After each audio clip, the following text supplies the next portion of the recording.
시작. 마른 뼈들이 살아나리라. 한 번 더요. 시작. 마른 뼈들이 살아나리라 라는 제목으로 하나님의 말씀을 전하도록 하겠습니다. 우리 보니까 벌써 시작부터 이제 방학을 한 친구도 있고 안 한 친구도 있는데, 방학을 안 했을 때는 공부하느라 안 자고, 방학을 하면 뭐 하느라 안 자요? 이제 공부한 그 보상을 이제 밤새 노느라 안 자고. 그래서 항상 이 시간에는 영롱한 눈빛이 아니라 몽롱한 눈빛이다, 여러분들이. 그래서 말씀 시작 전에도 이미 딥슬립에 취하고 있는 친구도 있습니다. 우리 옆 친구에게 이렇게 한번 축복하도록 하겠습니다. 너 좀 괜찮아? 너 좀 잠을 깨. 너 좀 일찍 자. 예, 여러분, 이 시간은 항상 잠을 못 자고 오는 시간임을 저도 염두는 하지만, 여러분들이 말씀에 집중해서 은혜를 받을 수 있기를 주님의 이름으로 축복합니다. 자, 우리가 여러분 한번 몸무게, 한번 자기 몸무게 몇 킬로인지 한번 생각해 봅시다. 몸무게. 옆 친구한테 한번 물어보세요. 너 몸무게 몇 킬로그램이야? 시작. 대답은 자유입니다. 그러니까 질문은 자유인데 대답도 자유니까 꼭 답을 안 해줘도 되는데, 우리 이제 또 형제가 자매에게 몸무게 물어보면 또 싫어할 수 있는데, 우리 또 남자애들끼리 또 이렇게 기쁜 친구도 있고, 우리 자매들끼리도 웃는 친구들이 있고, 이제 몸무게가 굉장히 우리에게 민감한 주제 중 하나죠. 목사님은 몸무게가 몇 킬로그램일까요? 47kg. 158cm에 47kg. 연예인 프로필도 안 된다 근데 158에 47kg. 자, 몇 킬로 같아요? 우리 남자친구들 딱 보면 알 거야. 성진쌤, 저 몇 킬로 같아요? 60? 제가 광연교회 처음 올 때 72kg. 근데 이제 그 뺏어온 거예요. 우리 광연교회 올 때. 용인에서 이제 한창 여러분들 맨날 만나서 먹고 앉아있고 기도하고 먹고 앉아있고 75kg까지 간 적이 있어요. 지금 제가 재보니까 66kg. 그래서 지금 약간 조금 빠졌다. 이 몸무게 얘기를 왜 하냐? 여러분, 근데 연예인 본 적 있는지 모르겠지만 그 아이돌, 뭐 장원영 씨, 뭐 이런 친구들 실제로 보면 어떨까? 실제로 보면 예쁠까? 예쁘긴 하죠. 근데 봤을 때 좀 어떤 마음이 들까? 우와라게 말 이제 감탄이 나온다면 어떤 생각이 들까? 너무 말랐다. 너무 좀 짠하다. 너무 안 먹나 보다. 이런, 저도 이제 연예인 친구들 좀 알고 있는데 너무 이렇게 짠한 친구들이 있습니다. 여러분, 근데 뭐 이런 거랑은 차원이 안 되게 오늘 우리가 정말 마른 사람, 기형적인 사람을 보면 너무 짠한 마음이 들 정도로 그런 마음이 드는데, 오늘 본문에 보게 되면 이런 모습이 아니라 우리의 상태가 굉장히 말라있고 애통하고 짠한 상태임을 말씀에서 오늘 보여주고 있는 것을 알 수가 있습니다. 바로 한번 오늘 본문을 또 읽어보도록 하겠습니다. 시작. 여호와께서 권능으로 내게 임재하시고 그의 영으로 나를 데리고 가서 골짜기 가운데 두셨는데 거기 뼈가 가득하더라. 여호와께서 권능으로 내게 임재하시고, 여기서 내게라고 말하는 사람 누굴까요? 이제 그 성경 제목에도 힌트가 있죠? 에스겔 선지자가 이렇게 말하는 거예요. 하나님이 내게 임재하셨다. 이 에스겔 선지자는요, 이스라엘 백성들이 망했고 포로로 끌려갔을 때에 이제 활동을 시작하던 선지자예요. 우리나라로 좀 대입을 해보면 마치 우리나라가 일제강점기 기간 동안 우리나라의 미래에 대해서 예언하고 선언했다라는 그런 개념으로 이해해보면 좋을 것 같아요. 나라가 어려울 때 활동했던 선지자입니다. 그 에스겔에게 하나님께서 영으로 어딘가로 데리고 가시는 거예요. 우리는 이 단어에 좀 주목하기를 원하는데요, 여러분, 에스겔이라는 성경이 낯설 테니까 좀 소개를 해드리면, 에스겔에 자주 등장하는 특징과 단어들이 뭐냐면 한번 따라해볼까요? 하나님의 임재, 영, 이런 것들이 반복적으로, 영광, 하나님의 임재, 영광, 영이 반복적으로 에스겔에 나타나는 걸 볼 수가 있는데, 굳이 횟수적으로 살펴보면 구약에 많은 단어가, 이 영이라는 단어가 등장하는데 에스겔에 참 많이 나온다는 것을 볼 수 있어요. 여러분, 같은 말을 많이 얘기한다는 것은 그 말이 어떤 의미라는 거예요? 중요하다는 거죠. 제가 여러분들에게 어떤 말을 인사할 때 많이 이렇게 좀 처음에 하죠? 너 좀 괜찮아? 귀여워. 그 말은 뭐예요? 여러분이 나 스스로를 괜찮지 않고 귀엽지 않게 여길 확률이 높기 때문에 좀 그 말을 반복적으로 하는 겁니다. 그런 의미로 좀 자고 있는 친구들을 깨워주면서, 벌써 딥슬립에 들어간 친구들이 있어요. 한 번 더 축복합시다. 너 좀 멋있어. 예, 여러분 멋있는 존재입니다. 그래서 좀 이렇게 그런 얘기들을 많이 들을 필요가 있는데, 반복적으로 영이라는 말을 해주고 있다라는 것입니다. 자, 그렇게 하나님께서 이제 골짜기로 이끌고 가셔서 환상을 보여주는데 거기에 뼈들이 아주 가득했다라고 얘기합니다. 이 가득했다라는 표현은 이 만삭의 임신부를 표현하는 단어인데 그만큼 이 뼈들이 수두룩 빽빽하게 그 시야에 꽉 찼다라는 것을 우리가 연상해 볼 수 있어요. 에스겔이 지금 이 환상을 보고 있다라는 것입니다. 자, 그러면서 2절 한번 읽어볼게요. 시작. 나를 그 뼈 사방으로 지나가게 하시기로 본즉 그 골짜기 지면에 뼈가 심이 많고 아주 말랐더라. 이게 하나님의 말씀이니까 여러분 그냥 읽었지만 상상을 해보면서 읽어보자고요. 어떤 상황이에요? 여기 뭐가 있다는 거예요 지금? 뼈. 근데 거기를 어떻게 하래요 하나님이? 지나가라고. 공포영화 못 보는 친구. 공포영화. 우리 고등부 여름에 한번 수련회 끝나고 영화 한번 보러 공포영화. 예. 못 본 친구가 있네요. 여러분 수련회 가면 예전에 목사님 라떼 얘기해서 미안한데 우리 선생님들도 계신데 뭐 공동묘지 이렇게 지나가기 이런 거 한 적 있나요? 예, 수련회 갔을 때 여기 이제 틀림 그림 찾기 한번 뭐가 있죠? 예, 무섭죠? 이제 수련회 때 뭐 담력 훈련한다고 막 갑자기 공동묘지를 갔다 오라 저는 그랬던 적이 있거든요. 그래서 이제 막 무덤 사이로 막 기도하면서 왔다 갔다 했던 그런 기억이 있는데 여러분 이런 거 안 시키니까 걱정하지 마시고 자 아무튼 지금 에스겔에게 이러한 행위를 하라고 하나님께서 좀 말씀을 하신다는 거예요. 자 그러면서 물어보십니다. 자 한번 읽어볼게요. 이 다운표대인데 시작. 이 뼈들이 능히 살 수 있겠느냐 하나님 물어보시는 거예요. 이 뼈들을 봐라. 살 수 있겠니? 물어보니까 뭐라고 대답하면 한번 읽어볼게요. 시작. 주 여호와여 주께서 아시나이다. 이게 굉장히 어떤 답인지 좀 모호해요. 뭐 이런 거예요. 여러분 우리 수련회 가운데 은혜가 임할 걸로 믿습니까? 딱 물어봤더니 뭐 목사님은 아시겠죠? 뭐 이런 약간 이런 느낌의 약간 좀 대답이 좀 이런 겁니다. 그러니까 물론 부정적인 건 아닌데 약간 주님이 아시지 않습니까? 라고 이렇게 대답을 합니다. 자 그러면서 4절을 한 번 더 같이 여러분의 목소리 읽어봅시다. 시작.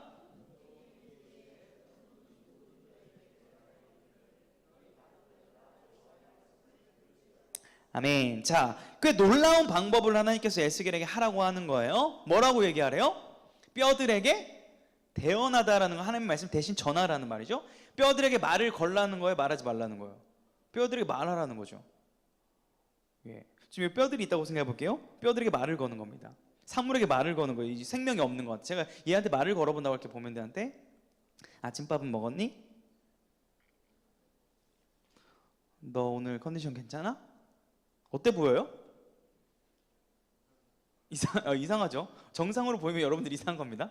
이상하죠? 뼈에게 말을 하라고 이렇게 얘기를 하는 거예요. 그럼 이 뼈들이 과연 진짜 뼈일까라는 당연한 질문을 해볼 수 있겠죠. 이 뼈는 어떤 정체일까?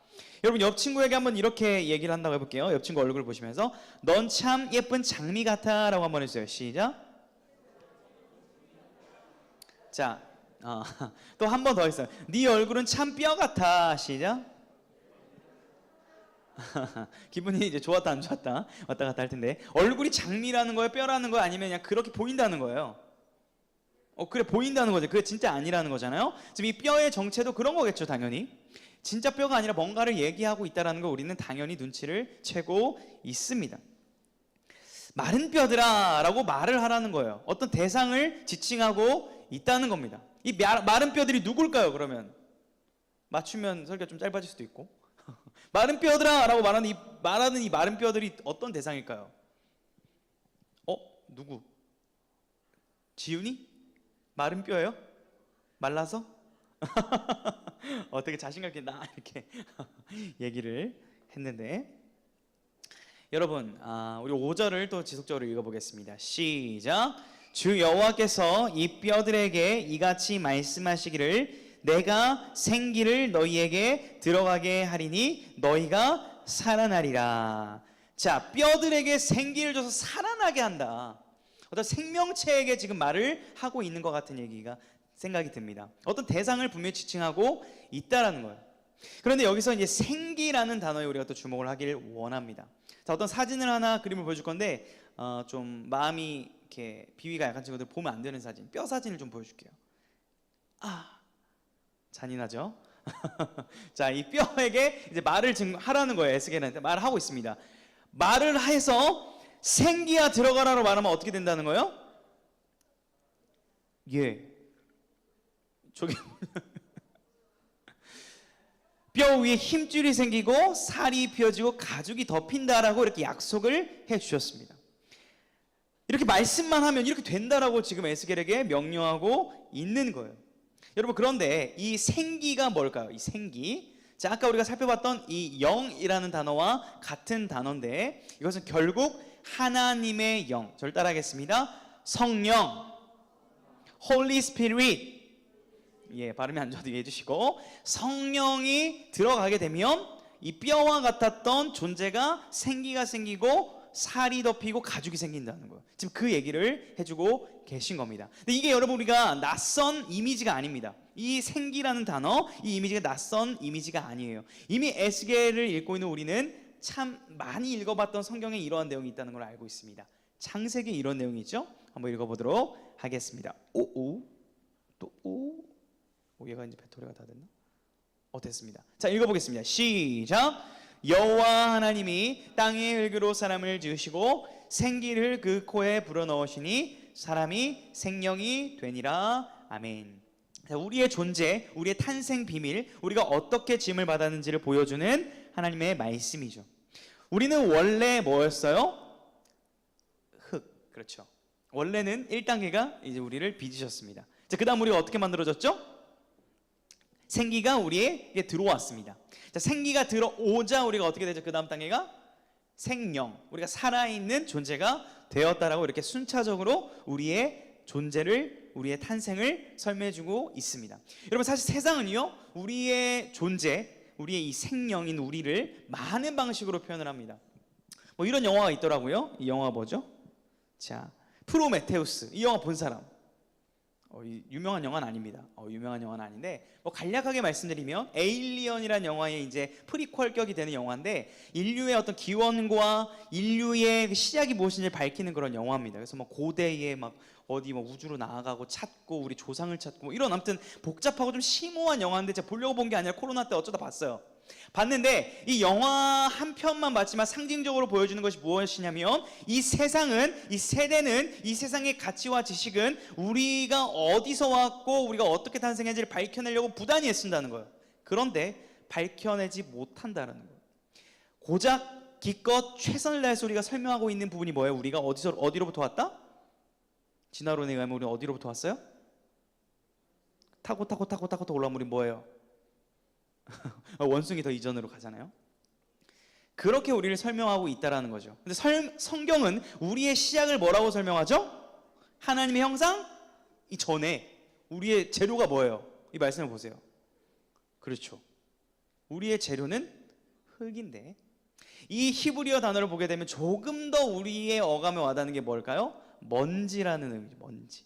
자, 우리 옆 친구한테 우리의 그 탄생 비밀을 밝혀주는 겁니다. 기분 나빠하지 마시고 이렇게 한번 사랑스럽게 불러주세요. 먼지야. 시작. 한 번 더. 먼지야. 이 먼지인 걸 알아서 그런지 민지라는 이름이 그렇게 많은 것 같아요. 자, 장난입니다. 예, 먼지가 원래 우리의 원 소스죠. 그런데 거기에 생기가 들어오니까 우리가 생명이 되었다는 사실을 우리는 기억을 해야 됩니다. 그런데 이것이 깨진 거죠. 이 생명이 된 상태가 깨져 있었죠. 뭐로 인해서? 죄로 인하여 우리의 형상이 산산조각 나 있었기 때문에 모든 구약의 역사 여러분, 성경이 왜 재미가 없어요? 계속 반복적인 얘기하고 똑같은 얘기하고 죄짓고 심판받고 죄짓고 심판하고 죽고 살인되고 심판받고 똑같은 얘기가 나오는 이유가 이러한 이유 때문에 나오는데, 우리가 저번 주부터 살펴보았던 이사야, 예레미야, 에스겔 선지자를 통해서 하나님께서 뭘 약속하시는 거예요? 다시 한번 이 산산조각 나 있던 너희를 모으겠다는 거예요. 회복시키겠다는 약속을 지속적으로 주시고 있다라는 거예요. 그 약속이 성취되어지는 한 부분이 오늘 우리가 읽은 본문이라고 할 수 있습니다. 우리 7절 8절을 다시 한번 읽어보겠습니다. 시작. 이에 내가 명령을 따라 대언하니 대언할 때에 소리가 나고 움직이며 이 뼈 저 뼈가 들어맞아 뼈들이 서로 연결되더라. 내가 또 보니 그 뼈에 힘줄이 생기고 살이 오르며 그 위에 가죽이 덮이니 그 속에 생기는 없더라. 자, 에스겔 선지자가 선포합니다. 많은 뼈들아, 생기가 들어갈 것이다. 너희는 살아나라. 명령하자. 어떻게 되는 거예요? 대언할 때 어떻게 됐다는 거예요? 소리가 나는 거예요. 우두둑 뚝뚝뚝뚝. 그리고 움직이죠. 7절 보세요. 움직이고. 이 뼈 저 뼈가 들어맞기 시작하는 거예요. 툭툭. 거의 도수치료가 일어나는 것 같아요. 툭툭 들어맞고. 자, 여러분 이게 지금 이게 지금 뭐가 떠오르세요 지금? 예? 이거 명화 무슨 물? 그렇죠. 좀비물처럼 이 뼈들 지금 이렇게 막 맞아 떨어져 가면서 회복이 되는 거예요. 그러면서 그 뼈가한테 뭐가 붙어요 갑자기? 힘줄. 가죽. 이렇게 됐습니다. 근데 아직 뭐는 없더라? 이렇게 다 생겼어요. 뭐는 없더라? 생긴 없더라. 좀비나 다름없죠. 정확합니다. 7절 8절만 보면 거의 좀비 같은 상태입니다. 그런데 9절 자 한번 읽어보겠습니다. 시작. 또 내게 이르시되 인자야 너는 생기를 향하여 대언하라. 생기에게 대언하여 이르기를 주 여호와께서 이같이 말씀하시기를 생기야 사방에서부터 와서 이 죽음을 당한 자에게 불어서 살아나게 하라 하셨다 하라. 이에 내가 그 명령대로 대언하였더니 생기가 그들에게 들어가매 그들이 곧 살아나서 일어나 서는데 극히 큰 군대더라. 아멘. 자, 뼈들이 들어맞은 상태에서 아직 생기는 없는 이 상태가 있습니다. 자, 여기서 하나님께서 에스겔에게 뭐라고 얘기하죠? 인자야 너는 생기를 향하여 대언하라. 자, 한번 여러분들 죄송하지만 생기야 들어가라 한 번만 이렇게 얘기해 주면 안 돼요? 시작. 자, 이렇게 이제 에스겔 선지자가 혼자 선언한 거죠. 그랬더니 갑자기 생기가 어떻게 돼요? 10절에 보면 그들에게 들어가면 푹 살아난 겁니다. 저 혼자 살아난 게 아니라 뭐가 됐어요? 그들이 일어나 서는데 뭐더라?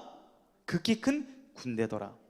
마른 뼈들이 다 죽어있던 자들에게 힘줄이 생기고 가죽이 붙고 살이 생기고 생기가 들어오니까 뭐가 된 거예요? 군대가 됐다라는 거예요. 말이 되지 않는 사건이 일어났다. 하나님의 반전과 구원의 역사가 일어남을 상징적으로 보여주는 것을 에스겔이 보고 선포한 것이죠. 놀랍습니다. 여러분, 이 뼈들 드디어 이제 정체를 밝힙니다. 이미 알겠지만 이 마른 뼈들은 누구를 가리키고 있어요? 이스라엘 백성들. 하나님의 심판을 받아 멸망했던 이스라엘 백성들이 다시 이렇게 살아날 것을 더 넓게는 하나님의 모든 백성들을 지칭하는 마른 뼈라고 할 수 있습니다. 하나님의 형상으로 지음을 받았죠, 우리도. 그런데 우리의 뜻대로 마음대로 내가 내 삶을 계획하다 보니 어떨 땐 망가지고 어그러뜨려지고 회복이 되지 않는 상태에 놓일 때 나는 어떻게 회복을 해야 될까라고 막막한 그 상태에 놓인 마른 뼈들 가운데 하나님이 말씀을 통해 생기를 불어넣으면 우리가 다시 한번 회복될 수 있다는 말씀을 보여주시는 것입니다. 여러분, 이것이 우리에게 이미 성취되었음을 우리는 알아야 돼요. 자, 에스겔 선지를 읽었습니다. 에스겔서를 읽었고 우리가 원래 상태가 어땠는지 창세기를 통해서 봤어요. 창세기를 통해서 보았는데 이것이 깨졌는데 다시 한번 회복시키겠다는 약속을 주셨고 이 신약 성경에서 이것이 어떻게 우리 가운데 성취되었는지를 우리가 읽을 겁니다. 에베소서 2장 말씀을 한번 읽어보도록 하겠습니다. 자, 한번 읽겠습니다. 시작. 그는 허물과 죄로 죽었던 너희를 살리셨도다. 긍휼이 풍성하신 하나님이 우리를 사랑하신 그 큰 사랑을 인하여 허물로 죽은 우리를 그리스도와 함께 살리셨고 너희는 은혜로 구원을 받은 것이라. 우리는 그가 만드신 바라 그리스도 예수 안에서 선한 일을 위하여 지으심을 받은 자니 이 일은 하나님이 전에 예비하사 우리로 그 가운데서 행하게 하려 하심이니라. 그의 안에서 건물마다 서로 연결하여 주 안에서 성전이 되어가고 너희도 성령 안에서 하나님이 거하실 처소가 되기 위하여 그리스도 예수 안에서 함께 지어져 가느니라. 아멘. 자, 이 그림을 같이 그리면서 봐야 돼요. 한 명 한 명들이 다 지금 어떤 상태에서 에베소 1절에서는 죽어 있어요. 여러분들의 본래 상태가 영적으로 어떤 상태라고요? 죽어 있습니다. 움직이려고 해도 움직일 수도 없습니다. 죽은 사람은 뭘 하려고 해도 할 수가 없죠. 죽은 상태였어요. 자, 그런데 그 사람이 어떻게 살아나요? 하나님의 사랑으로 살아나죠. 자, 살아난 한 사람 한 사람들이 이렇게 모여 있습니다. 자, 그런데 그들이 결국 어떻게 지금 되어가고 있어요? 그 사람들이 22절에 보게 되면 점점 우리가 함께 지어져 가고 있다라고 말씀을 하죠. 에스겔적 표현으로 얘기를 해볼게요. 죽었던 마른 뼈들이 살아나가지고 뭐가 되었죠? 지극히 큰 군대, 무리, 공동체가 되었어요. 마찬가지로 예수 그리스도를 믿는 우리 한 사람 한 사람이 살아났고 그 살아난 사람들이 모여 우리는 함께 지어져가는 하나님의 군대를 이루어가고 있다라는 거예요. 지금 이 시간 말입니다. 그러므로 우리는 하나님의 큰 군대가 되었고 군대가 되어져 가고 있다라고 얘기를 할 수 있는데, 이 표현을 이제 디모데 후서 한번 읽어보도록 하겠습니다. 시작. 너는 그리스도 예수의 좋은 병사로 나와 함께 고난을 받으라. 너는 예수 그리스도의 병사로 군사답게 나와 함께, 사도 바울이 지금 영적 아들 디모데에게 얘기하는 거죠. 이제는 네가 군인답게 그리스도의 군사답게 살아가야 된다. 우리는 큰 군대를 이룬 자들이기 때문에 세상과 맞서 싸우며 나가야 된다고 얘기를 하는 것이죠. 자, 한번 오해하지 말고 한번 따라하겠습니다. 나는 아미다. 자, 묻는 친구들 뭐예요? 이제 방탄소년단 팬클럽 얘기한 게 아니죠. 여러분이 그 방탄 아미라는 게 아니라, 그 아미도 물론 이제 좋은 팬덤이겠지만 우리는 진정한 아미입니다. 자, 따라하겠습니다. 나는 진정한 아미다. 어떤 아미예요? 방탄소년단? BTS? No. Jesus Christ. 예수님의 아미인 거예요. 자, 한번 우리 이제 넣어서, 나는 예수님의 군사입니다. 여러분이 전투력이 원래 없던 자들이었는데 예수 그리스도의 영이신 성령님이 여러분에 들어오게 되면 여러분이 살아날 뿐만 아니라 살아갈 힘, 전투력을 얻어서 세상 속에서 군인처럼 살아갈 수 있다는 거예요. 믿으십니까? 이게 우리의 의식과 우리가 인지하지 못하는 것과 상관없이 성령님을 통해 이러한 일이 우리 안에 일어났음을 말씀하고 있는 것입니다. 여러분, 우리가 이제 군사답게 살아가기 위해서는 예수 그리스도의 부활을 통하여 성령님이 우리 안에 들어왔음을 우리가 이제 인지해야 하고, 그 성령님의 도우심을 날마다 여러분들이 구하면서 나아갈 때 우리가 생명으로 생명답게 살아갈 수 있음을 여러분이 잊지 않을 수 있기를 주님의 이름으로 축복합니다. 여러분이 공부를 열심히 해야 됩니다. 또 수고했습니다. 근데 여러분이 신앙생활도 열심히 해야 되고 여러 가지를 많이 열심히 해야겠죠. 그런데 저는 여러분에게 원해요. 너무 열심히만 하다가는 여러분이 빨리 번아웃이 온다라는 사실을 알고 있습니다. 여러분, 여러분의 능력과 여러분의 지혜와 힘으로 열심히 하되 그 본질에 여러분이 어떤 소스를 가지고 살아가야 되는지를 우리가 분명히 우선순위를 세워야 합니다. 우리 스가랴 4장 6절 말씀을 읽으며 말씀의 결론을 맺겠습니다. 시작. 그가 내게 대답하여 이르되 여호와께서 스룹바벨에게 하신 말씀이 이러하니라. 만군의 여호와께서 말씀하시되 이는 힘으로 되지 아니하며 능력으로 되지 아니하고 오직 나의 영으로 되느니라. 아멘. 성벽을 재건하고 성전을 재건하는 일이 멈췄을 때 그 이스라엘 백성들에게 스가랴 선지자를 통하여 다시 할 수 있다. 너희들을 회복할 수 있다. 힘을 내자. 근데 너희의 지혜와 능력이 아니라 성령으로 가능하다는 것을 말씀해 준 말씀입니다. 동일합니다. 우리가 우리 삶에 어떠한 것들을 발전시키고 싶고 다시 회복하고 싶고 신앙을 회복하고 싶은 친구가 있는지 모르겠어요. 또 내 마음에 어떤 기도를 회복하고 싶은 친구가 있는지 모르겠습니다. 여러분, 부단히 노력하시고 애쓰셔야 되는 건 맞지만 결정적으로 여러분이 노력한다고 해서 그것이 온전히 회복되지는 못할 수 있습니다. 그러나 여러분들이 성령 하나님의 능력으로는 이것이 가능하다는 것을 인정하고 내려놓고 그분의 은혜를 구할 때, 그때 성령 하나님께서 일하기 시작하시며 여러분 삶 가운데 놀라운 일이 펼쳐질 줄로 믿으시기를 축복합니다. 그 첫 번째 단추, 놀라운 기회가 이번 수련회에 있고, 또 수련회에 가지 못하는 친구들은 이 주일 예배를 통하여 그 능력을 구하고 기도함으로 여러분의 일상생활 가운데 예수 그리스도의 군사로 살아가는 힘 있는 크리스찬 청소년이 될 수 있기를 주님의 이름으로 축복합니다.